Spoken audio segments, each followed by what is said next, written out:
डंडेली की डेली श्याली, डंडेली की डेली हो, डंडेली की डेली श्याली, डंडेली की डेली हो।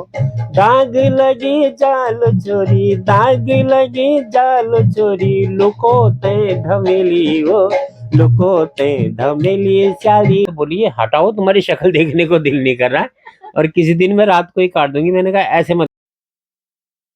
नमस्कार, आप देख रहे हैं उत्तराखंड टाइम्स।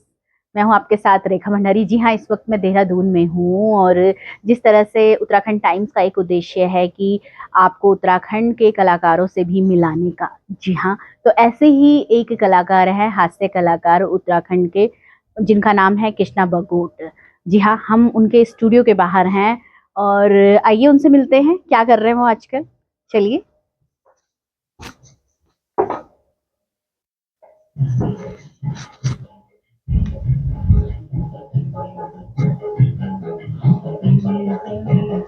म्यूजिक की आवाज आ रही है बाहर, आप देख रहे हैं नारद स्टूडियो में हम आ चुके हैं।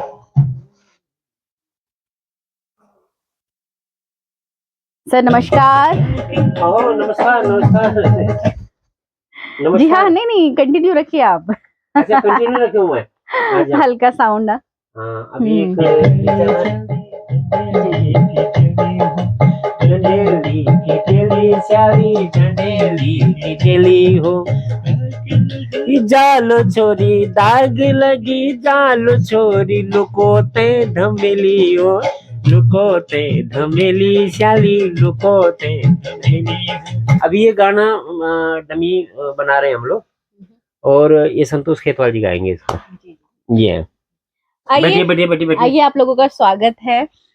नारद स्टूडियो में पहुंच चुकी हूं मैं। आज देहरादून आई थी विधानसभा सत्र की कवरेज के लिए, तो सोचा बगोट जी से भी मिल ले। हाँ बहुत अच्छा किया। और वीडियो में आपके लुक देख रही थी मैं, बहुत ही बड़े बड़े फनी बने हुए हो आप। नहीं फनी तो नहीं, पर पागल बना हुआ हूँ। ये कुछ उद्देश्य है, कोई फिल्म आप उसमें रोल? मेरी वाइफ तो बोली है हटाओ, तुम्हारी शक्ल देखने को दिल नहीं कर रहा है और किसी दिन मैं रात को ही काट दूंगी। मैंने कहा ऐसे मत करना, मेरी 6 महीने की मेहनत है। एक्चुअली एक फिल्म है सेवा में श्रीमान, और सेवा में श्रीमान का एक पागल का कैरेक्टर है उसमें।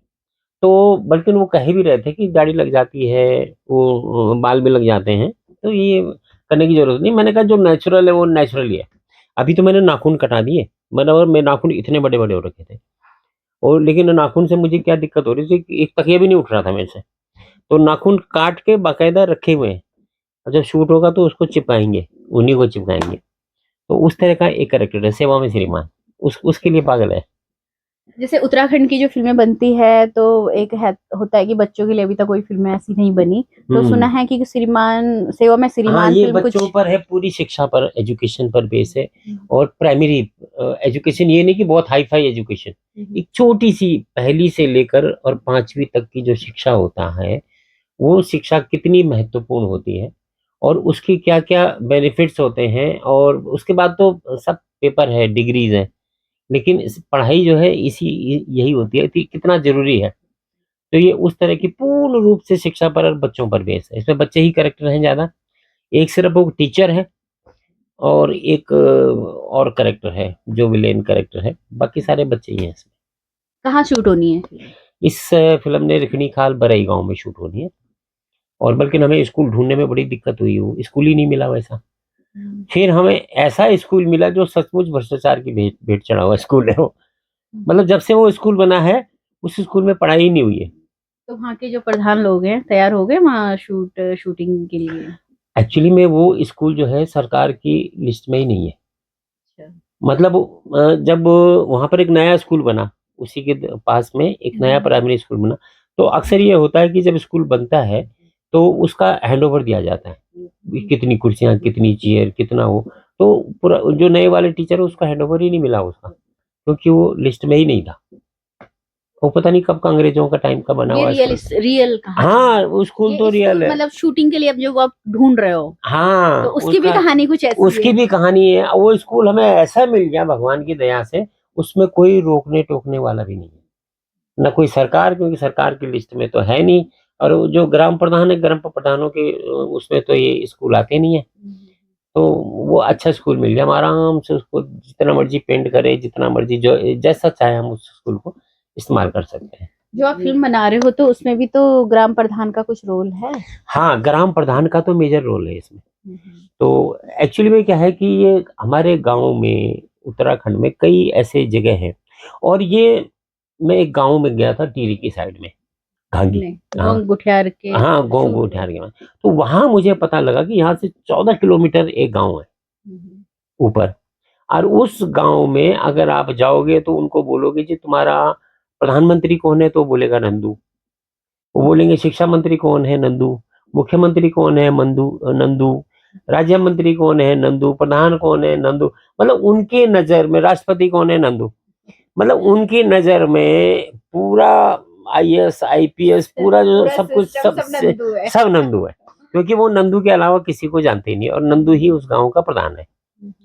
तो वहाँ से मैंने कहा यार ये कहानी लोगों के बीच में जानी चाहिए, इस तरह का ना, कि ऐसे कई गाँव होंगे जो, फिर भी मुझे प्राइमरी में थोड़ा-सा मैंने रिसर्च किया, तो मुझे लगा कि नहीं यार प्राइमरी की जो स्कूल है वो ये जो विद्या है मतलब इसके बारे में, इसमें जो टीचर है उसका नाम भी विद्या ही है।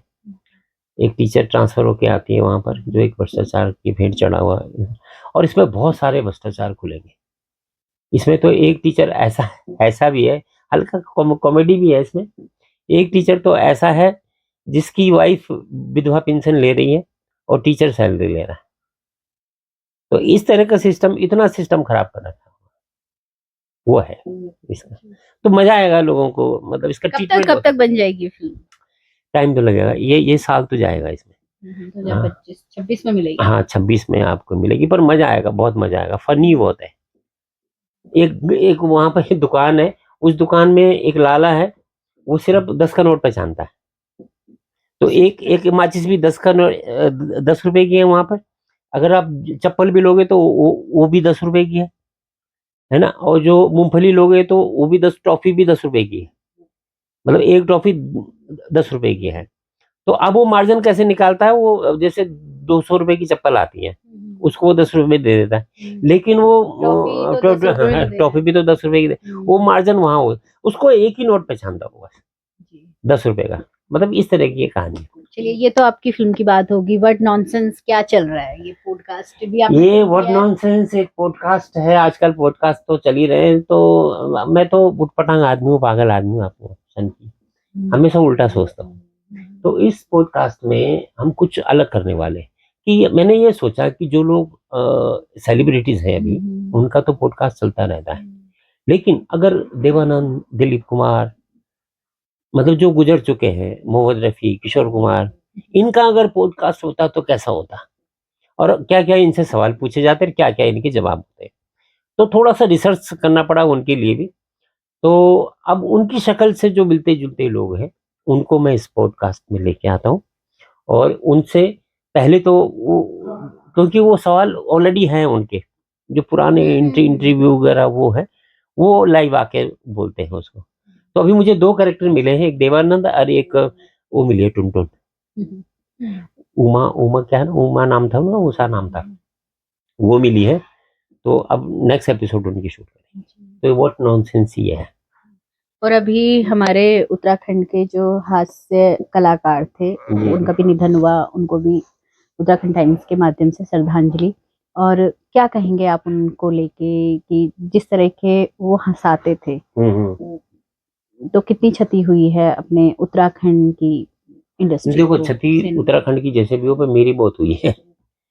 मैं आपको बताऊँ कि मेरे साथ उनका बहुत अच्छा रिश्ता था। रिश्ता कैसा था कि अ, देखो इस दुनिया में दुःख तो है ही हर जगह, नहीं, परेशानी हर जगह होती है। लेकिन जब भी मैं कोई दुखी होता था, मेरे को कोई भी प्रॉब्लम होती थी या किसी का सॉल्यूशन नहीं मिलता था मेरे को, मैं गन्ना भाई को फ़ोन कर देता था। तो हालाँकि उनके पास मेरी प्रॉब्लम का सॉल्यूशन तो नहीं होता था, लेकिन वो बोलते हैं मैं आ रहा हूँ। तो वो मेरे पास आ जाते थे। अगर मेरे घर की स्थिति अगर ऐसे नहीं है कि बैठने वाली स्थिति नहीं है, तो मैं उनके घर चला जाता था। उनके घर में स्थिति नहीं है तो हम लोग कहीं बाहर चले जाते थे, होटल में चले जाते थे, कहीं चले जाते थे। फिर वहाँ पर जाकर हम लोग एक बच्चे की तरह खेलते थे। जैसे ना बच्चा बनकर खेल, मतलब उस प्रॉब्लम का जिक्र ही नहीं करनी। क्योंकि घना भाई का एक नेचर ऐसा था कि वो जितनी मर्ज़ी प्रॉब्लम हो, वो प्रॉब्लम उनको आती ही नहीं थी कभी। अब जितने टाइम भी बुलाए मैंने ही उनको बुलाया, उनको कभी बुलाने की ज़रूरत नहीं पड़ी। वो ऐसे थे कि हर चीज़ में एक ह्यूमर निकाल लेते थे। तो मेरे साथ में उनका ऐसा बिल कई वीडियो हमारे हैं भी है जब हम जंगल में जाकर हिसरा खा रहे थे, कभी गुल्ली-डंडा खेलने लगे, कोई कंचा-गोली खेलने लग जाए। कभी मतलब इस तरह की ऊट-पटांग और बातें तो सब ऊट-पटांग हमारी होती ही थी। तो इस तरह से जितना भी टाइम उनके साथ में गुज़रता था तो वो हो जाता था, मतलब पता ही नहीं लगता था कि कहाँ बगु जी, स्ट्रेस। जैसे कब से आप उनके साथ कनेक्ट हुए? कितना पहले? उनके साथ तो बहुत साल हो गए कनेक्ट हुए। याद भी नहीं होगा कब से? मेरे को याद भी नहीं है। मेरे ख्याल में रुमुक रुमुक शायद नेगी जी की उस वक़्त रिलीज़ हुई थी। क्योंकि मैं खुद 90 99 98 में इस लाइन में आया था।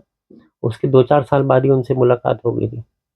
और बल्कि पहले-पहले जब मुलाकात हुई तो लोगों ने तो मेरा कॉम्पिटिटर बना दिया उनको, कि मंच पे जाके कि जी कॉम्पिटिटर, कॉम्पिटिटर।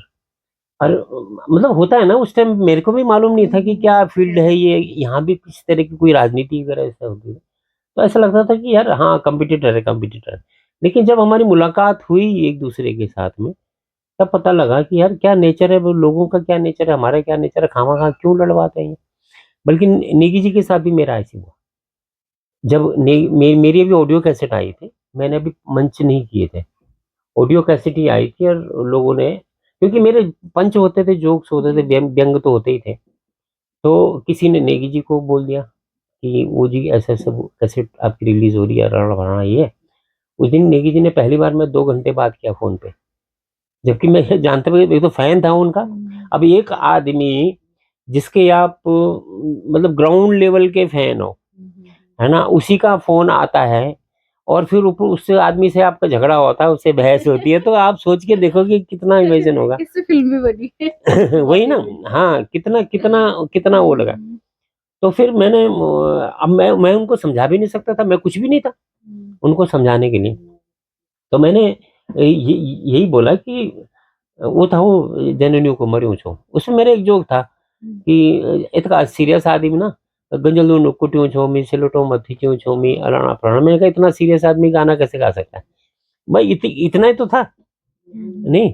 अरे मैंने कहा "दूधी जननियों को मरियो छो"। तो ये तो वो कैरेक्टर था, जिस कैरेक्टर के लिए बोला, नेगी जी के लिए मैंने थोड़ी बोला था। लेकिन बाद में फिर नेगी जी भी मेरे बहुत अच्छे वो बन गए। फिर तो क्या हुआ कि जब भी मुझे कुछ कंपोज़ करना हो तो फिर मतलब फ़िल्म से रिलेटेड या किसी कैसेट में ही अगर कुछ ऐसा रिलेटेड होता नेगी जी से, तो मैं खुद उनको बोलता था ये कैसे बनता है? फिर मैंने उनको एक और जोक बनाया था नेगी जी के, कि अगर जो जितनी हस्तियाँ हैं उनको मूँगफलियाँ बेचनी पड़ जाए, तो किस स्टाइल में मूँगफली बेचें? ये मेरा आइटम था। लालू प्रसाद किस तरह बेचेंगे, सोनिया गांधी किस तरह बेचेंगी, अटल बिहारी वाजपेयी किस तरह बेचेंगे, हमारे उत्तराखंड के कलाकार किस तरह बेचेंगे। अब जब नेगी जी पर बात है कि नेगी जी को अगर कभी मूँगफली बेचनी पड़े तो कैसे बेचेंगे वो? अब मैं फँस गया। मैंने कहा लिख तो दिया उनका कविता टाइप में मैंने लिख दी। मैंने कहा यार कविता टाइप में तो नहीं, पर ये उसमें होना चाहिए, ढोल में होनी चाहिए। और इस ढोल को कंपोज़ नेगी जी ही करेंगे तो ज़्यादा बेहतर है, क्योंकि मैं तो उस तरह कर नहीं पाऊँगा। तो फिर नेगी जी को फ़ोन किया मैंने उनको बोला, मैंने कहा ये गाना है, मतलब ये कविता टाइप की है। अगर नेगी जी को बने तो उन्होंने खुद कंपोज़ किया वो। तो ऐसा था गरमा-गरम चल मिली करारी मूँगफली आबे मूँगफली मूँगफली। तो उन्होंने खुद कंपोज़ किया था इस कविता को। मतलब ऐसी अच्छी फ्रेंडली हो गई। और अब आगे इसके अलावा कुछ और कर रहे हैं आप? कोई फ़िल्म भी एडिट कर रहे हैं अभी? अभी एक भूमियाल फ़िल्म हमने की है। वो भी भाइयों के ऊपर है। भाइयों के ऊपर बेस है कि अक्सर मैं जब गाँव गुठियार में गया तो मैं जब गाँव गुठियार में गया हूँ ना तो मुझे बहुत सारा मिला मैटर मिला देखने का। तो देखा जो उजड़े हुए मकान जितने भी मुझे दिखाई दिए वो सब साझा के, मतलब भाइयों के मकान हैं, साझे हैं, इसलिए वो उजड़े हुए। जिसके इंडिविजुअल उजड़े हुए थे उसने तो बना दिए, जो एक ही भाई रहा होगा तो बना दिया। लेकिन 6 भाई 4 भाइयों का अगर मकान है तो वो उजड़ा ही हुआ है, वो नहीं बना रहे उसको। तो यही कारण है कि पहाड़ में जो मकान दिखाई दे रहे हैं, उजड़े हुए दिखाई दे रहे हैं। मैं एक गाँव में गया तो उसका बहुत अच्छा मकान, इतना अच्छा मकान बना रखा उसने, लेकिन उसके जस्ट फ्रंट में बहुत बुरी तरह उजड़ा हुआ मकान। अब मैंने कहा यार तुमने इतना अच्छा मकान बनाया, जब तुम सुबह-सुबह उठते होगे तुम टूटा हुआ देखते और हो। तुम ऐसे टूटा हुआ देखते हो, तुम्हें क्या लगता है? कह रहे मेरे अपना भाई है वो। उसको मैं कई बार बोल चुका हूँ कि भाई अगर तुम्हें नहीं बनाना तो मुझे दे दो। मुझे भी नहीं देता, हैं? खुद भी नहीं बनाता। मैंने कहा चलो मैं बना देता हूँ, है ना? वो उल्टा गालियाँ देता है कि अगर तुमने उस पे हाथ भी लगाया तो वो करते हैं। तो ये इसके ऊपर बेस है कि भाइयों का मिलना कितना ज़रूरी है उत्तराखंड में, उसके ऊपर बेस है भूमिका। बहुत बहुत धन्यवाद आपका हमें समय देने के जी, लिए। धन्यवाद। जी, इसी तरह से आपको मिलाते रहेंगे कृष्णा बगोट जी से, और ये ट्रैक भी आप जाते जाते सुनिए। हाँ सर, इस ट्रैक के बारे में तो बात ही नहीं हुई। कौन सी ट्रैक? देखो डंडेली की अच्छा मैं इसको अपनी वॉइस को बंद करता हूँ, ठीक है? अपनी वॉइस को, एक गाना दिमाग में आया, डंडेली की डेली श्याली, डंडेली की डेली हो, डंडेली की डेली श्याली, डंडेली की डेली हो, दाग लगी जाल चोरी, दाग लगी जाल चोरी, लुको ते धमेली हो, लुको ते धमेली श्याली, लुको ते धमेली हो, लुको ते धमेली श्याली, लुको ते धमेली हो। अब श्याली क्या बोल रही है? श्याली का जवाब बड़ा मस्त है रपतों का छाऊं दीदा, है रपतों को छाऊं, है रपतों को छाऊं जीजा, है रपतों को छाऊं। 16 साल की जोनी है ये, 16 साल की, 16 साल की जोनी ये गे, क्या क्या जी लुको जीजा, क्या क्या जी लुको। तो ये मैं बना ही रहा था, इतने में मुझे अभी परसों ना मुझे संतोष खेतवाल जी का फ़ोन आया था, कह रहे यार तुम हमारे लिए कुछ नहीं करो। तो अचानक मुझे ध्यान आया, मैंने फिर उनको फ़ोन किया, अभी आ रहे हैं थोड़ी देर में। ये ट्रैक कैसे बना? किसी फिल्म के लिए था या खुद ही ऐसे नहीं, ही नहीं, नहीं, बना? ऐसे ही दिमाग में आ गया कि क्या-क्या जी लुकाऊँ, मतलब वो पूछ रहा है कि लुको तो ढमेलू बोल रहे क्या कभी अब जोनी आ गई तो क्या-क्या जी लुकाऊँ, तो उनको इस तरह का एक रोमांटिक गीत चाहिए था। अभी थोड़ी देर में खेतवाल जी आने वाले हैं, तो आज इस पे सीटिंग करेंगे और इसको फिर जल्दी रिकॉर्ड करेंगे। बहुत बहुत शुभकामनाएं आपको उत्तराखंड टाइम्स की तरफ से। धन्यवाद। और तो इसी तरह से आप देखते रहिए उत्तराखंड टाइम्स, और ये वीडियो आपको अच्छा लगा है या आगे भी आप इसी तरह से हमारे साथ बने रहना चाहते हैं तो चैनल को सब्सक्राइब करें, फेसबुक पेज को फॉलो करें और इस वीडियो को आप शेयर करें। धन्यवाद।